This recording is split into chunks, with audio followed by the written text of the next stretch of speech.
دوستوں، جب نماز پڑھتے ہوئے انسان کے سر پر اسکیننگ مشین لگا کر اسکین کیا گیا تو ایسا کیا چمتکار ریکارڈ ہوا جسے دیکھ کر سائنسدانوں کے بھی ہوش اڑ گئے۔ نبی پاک صلی اللہ علیہ وسلم کے فرمان پر کی جانے والی ایک نئی ریسرچ جو یونیورسٹی آف ملیشیا کے بائیو میڈیکل انجینئر ڈپارٹمنٹ کے ایک ٹیم نے سائنٹسٹ ہیزم نفیش کی لیڈرشپ میں کچھ نمازیوں کے سر پر EEG مانیٹر لگائے تاکہ یہ دیکھا جا سکے کہ نماز کے دوران دماغ میں کیا بدلاؤ آتے ہیں۔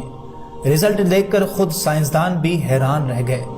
ایسے حیرت انگیز نتائج دیکھنے کو ملے کہ وہ سبحان اللہ کہنے پر مجبور ہو گئے۔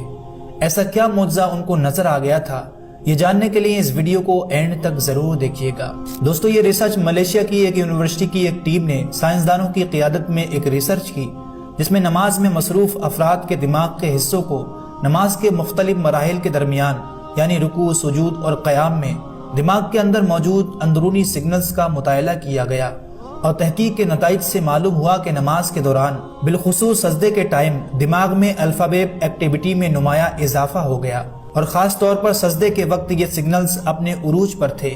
الفا ویو یہ وہی سگنلز ہوتے ہیں جو انسانی دماغ میں سکون، اطمینان اور خوشی کے جذبات پیدا کرتے ہیں۔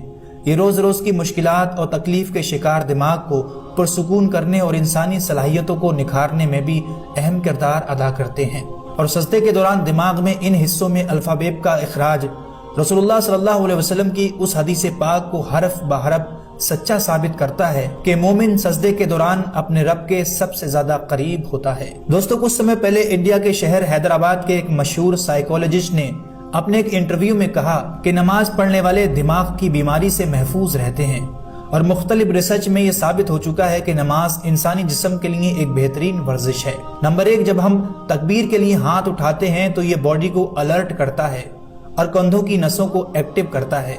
جب ہم قیام میں ہوتے ہیں تو یہ ریڑھ کی ہڈی کو سیدھا رکھتا ہے اور پوسچر کو سیدھا کرتا ہے۔ نمبر 2، جب ہم رکوع کرتے ہیں تو پیٹھ، جانگوں اور گھٹنوں پر ہلکا دباؤ پڑتا ہے جس سے جوائنٹس مضبوط رہتے ہیں۔ نمبر 3، قوما یعنی رکوع سے سیدھا کھڑا ہونا ریڑھ کی ہڈی کو آرام دیتا ہے۔ نمبر 4 پر آتا ہے سجدہ، جو نماز کا سب سے طاقتور حصہ ہے۔ سجدے میں ماتھا زمین پر چھوتا ہے تو دماغ کو سب سے زیادہ خون پہنچتا ہے، جس سے یادداشت تیز ہوتی ہے، آنکھوں کی روشنی بڑھتی ہے اور دل کی بیماریاں بھی دور ہوتی ہیں۔ نمبر 5، تشہد میں بیٹھنے سے پاچن تنتر ایکٹیویٹ ہوتا ہے اور کھانا جلدی ہضم ہوتا ہے۔ اور نمبر 6، جب ہم آخر میں سلام پھیرتے ہیں تو گردن کی مومنٹ سے بلڈ سرکولیشن بہتر ہوتا ہے اور گردن کی اکڑ دور ہوتی ہے۔